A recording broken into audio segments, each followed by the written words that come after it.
নমস্কাৰ, এটা নতুন ভিডিঅ'লৈ আপোনালোক সকলোকে পুনৰবাৰ স্বাগতম জনাইছোঁ। এই ভিডিঅ'টি মই বিশেষ কাৰণত প্ৰস্তুত কৰি আছোঁ। কিহৰনো ৰিচেণ্টলি মই এটা জুবিন গাৰ্গৰ ওপৰত ভিডিঅ' আপলোড কৰিছিলোঁ, যিটো ভিডিঅ'ত নেকি মই জুবিন গাৰ্গৰ জন্মৰ পৰা সেই জুবিন গাৰ্গ হোৱাৰ কাহিনীটো কৈছিলোঁ, যে কেনেকৈ জুবিন গাৰ্গ ছাকচেছ হ'ল। গতিকে এই ভিডিঅ'টিত মোক বিভিন্নজনে কমেণ্ট কৰিছে, ভাল কমেণ্টো কৰিছোঁ, বেয়া কমেণ্টো কৰিছে, কিন্তু তাৰ মাজতে কেইটামানে এনেকুৱাকৈ লিখিছে যে মই ভিডিঅ'টি ত্ৰিদীপ ভাগৱতী নামৰ ইউটিউবাৰজনৰ পৰা কপি কৰিছোঁ। চ' এট ফাৰ্ষ্ট কথা, মই ভিডিঅ'টি যিকেইটাই কমেণ্ট কৰিছে, প্ৰথম কথা হ'ল মই ভিডিঅ'টি সেই কমেণ্ট কৰা কেইজনৰ কাৰণে বনোৱাই নাই। কিহৰ কাৰণে?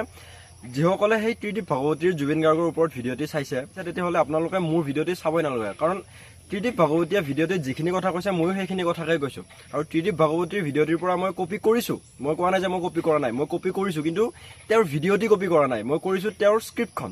তেওঁৰ ভিডিঅ'টিত যিখিনি কথা কৈছে, সেইখিনি কথা মোৰ ভাল লাগিছে। আৰু ভাল লগাৰ কাৰণে তেওঁৰ ভিডিঅ'টোকে বা তেওঁৰ স্ক্ৰিপ্টখনকে মই মোৰ ভাষাত বনাই কিনে মই নিজে এডিট কৰি নিজৰ থাম্বনেইল বনাই কিনে আপলোড কৰিছোঁ। আৰু এটা কথা কওঁ, মোক এজনে লিখিছে যে ব্ৰ কষ্ট কৰি কিনে নিজৰ কণ্টেণ্ট বনোৱা। এটা কথা কওঁ, যেতিয়া মই ভিডিঅ'টি বনাওঁ, ত্ৰিদীপ ভাগৱতীৰ স্ক্ৰিপ্টখন লৈ কিনে যেতিয়া মই ভিডিঅ'টো বনাইছোঁ, এনেকুৱা নহয় যে তেওঁৰ স্ক্ৰিপ্টখন মই নিজে লোৱাৰ লগে লগে বা মই ভিডিঅ'টি বনাম বুলি ভাবাৰ লগে লগে মোৰ ভিডিঅ'টি হৈ গৈছে। তেওঁৰ স্ক্ৰিপ্টখন মই লৈ কিনে তেওঁৰ স্ক্ৰিপ্টখন মই মনত ৰাখিব লগা হৈছে, লিখিব লগা হৈছে। প্ৰথম কথা স্ক্ৰিপ্টখন, তাৰপাছত তেওঁৰ ভিডিঅ'ৰ পৰা প্ৰত্যেকটো ডাটা মই ল'ব লগা হৈছে। লোৱাৰ পিছত মই শ্বুট কৰিছোঁ, তাৰপাছত এডিট কৰিছোঁ, তাৰপাছত আপলোড কৰিছোঁ। এনেকুৱা নহয় যে ভিডিঅ' এটা বনাবৰ কাৰণে ক'ৰবাৰ পৰা টপিকটো পোৱাৰ লগে লগে যে সেইটো ভিডিঅ' বনাম বুলি হৈ নাযায়। ভিডিঅ' এটা বনাওঁতে বহুতখিনি কষ্ট হয়। হয়তো আপোনালোকে এতিয়া চাই আছে, কিন্তু ভিডিঅ'টি আপোনালোকৰ কাষত যোৱাৰ কাৰণে, আপোনালোকৰ কাষ পাবৰ কাৰণে যিকেইজনে বনায় বহুত কষ্ট হয়। কিয়নো ভিডিঅ'টি ফাৰ্ষ্টতে শ্বুট কৰিব লাগিল, তাৰপাছত এডিট কৰিব লাগিল। এডিটত বিভিন্ন কথা আহি পৰে, যে ভুল হয়, বহুবাৰ শ্বুট কৰোঁতে ভুলো হয়।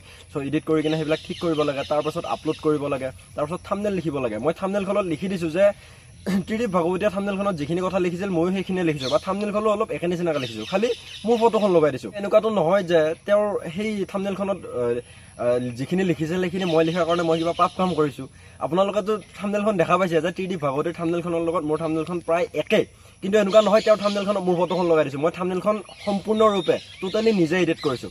থাম্বনেইলখন দেখাৰ পিছত যদি আপুনি ত্ৰিদীপ ভাগৱতীৰ ভিডিঅ'টি চাইছিলেই, তেতিয়াহ'লে মোৰ ভিডিঅ'টিত কিয় আকৌ আপুনি এণ্ট্ৰি কৰিছে? মই ভিডিঅ'টিৰ ষ্টাৰ্টিঙতে কৈছিলোঁ যে যিসকলে এইখিনি কথা জানিব বিচাৰে, যিসকলে এইখিনি কথা জনাৰ ইণ্টাৰেষ্টেড, সেইসকলে ভিডিঅ'টি শেষলৈকে চাওক।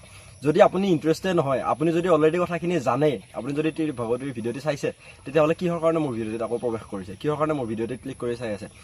এতিয়া কথাটোতো এনেকুৱা নাহে যে ত্ৰিদীপ ভাগৱতীয়ে ভিডিঅ'টি বনোৱাৰ পিছত যিমানবিলাকে চাব লগা আছিল চবে চাইছে। অসমত বহুত মানুহ আছে। ত্ৰিদীপ ভাগৱতীয়ে ভিডিঅ'টি বনোৱাৰ পিছত হয়তো ইমানখিনি মানুহে চোৱা নাই। মই চাইছোঁ ভিডিঅ'টিত এপ্ৰক্স 1 লাখ ভিউ আছে। গতিকে 1 লাখ মানুহে চোৱাৰ পিছত আৰু বিভিন্নজনে সেই টপিকটোৰ ওপৰত বা সেইখিনি কথা জানিব লগা আছে, যাৰ কাৰণে নেকি মই যদি সেই ভিডিঅ'টি চোৱা নাই, সেই ভিডিঅ'টি চাবৰ কাৰণে যিসকলে চোৱা নাই বা জানিবলগীয়া বেলেগ যিসকল মানুহ আছে, সেইবিলাকৰ কাৰণেহে মই ভিডিঅ'টি বনাইছোঁ। গতিকে ভিডিঅ'টিত এনেকুৱা নহয় যে বেয়া কমেণ্টে আহিছে, ভাল কমেণ্টো আহিছে। মানে ত্ৰিদীপ ভাগৱতীৰ ভিডিঅ'টি নোচোৱা মানুহেও কমেণ্ট কৰিছে মোৰ ভিডিঅ'ত যে ভাল হৈছে ভিডিঅ'টো, কিন্তু কেইজনমানে মানে ত্ৰিদীপ ভাগৱতীৰ ভিডিঅ'টি চোৱাৰ পিছত কৈছে যে মই তেওঁৰ পৰা কপি কৰিছোঁ। একচুৱেলি সেইটো কপি কৰা নহয়। কপি কৰা মানে কি? আজিকালিতো অসমীয়া গান, অসমীয়া চিনেমাই হওক বা বিভিন্ন ধৰণৰ বলিউডৰ চিনেমাও কপি কৰে। এতিয়া আপোনালোকৰ এক্সাম্পল হিচাপে মই যদি কওঁ, আবেগে গানটো যদি মই কওঁ, আবেগে গানটো জুবিন গাৰ্গেও গাইছে, প্ৰবীণ বৰাইও গাইছে। কিন্তু জুবিন গাৰ্গে কেতিয়া গাইছে বা প্ৰবীণ বৰাই কেতিয়া গাইছে? একেলগে গোৱা নাই দুয়োটাই নিজৰ নিজৰ সুৰত, নিজৰ ষ্টাইলত গাইছে। গতিকে এনেকুৱাতো নহয় যে জুবিন গাৰ্গৰ গানটো প্ৰবীণ বৰাই কপি কৰিছে বা প্ৰবীণ বৰাৰ গানটো জুবিন গাৰ্গে কপি কৰিছে। নেক্সট মই যদি চাব যাওঁ, কোন হ'ব গানটো নীল আকাশেও গাইছে, প্ৰবীণ বৰাইও গাইছে। এতিয়া এনেকুৱাতো নহয় যে তেওঁলোকে এজনৰ পৰা আনজনে কপি কৰিছে। এটা গান তেওঁলোকে নিজৰ ভাষাত গাইছে সুধি কিনে। আৰু ত্ৰিদীপ ভাগৱতীৰ দ্বাৰা ভিডিঅ'টিও চাই কিনে মই ভাল পাইছোঁ। জুবিন গাৰ্গৰ স্ক্ৰিপ্টখন, জুবিন গাৰ্গৰ কথাখিনি মোৰ ভাল লাগিছে। মই পাৰ্চনেলি এটা জুবিনক ভাল পাওঁ। ত' জুবিনক ভাল পোৱাৰ কাৰণে জুবিনৰ কথাখিনি যিসকলে নাজানে সেইখিনিক জনাবৰ কাৰণেহে মই ভিডিঅ'টি বনাইছিলোঁ।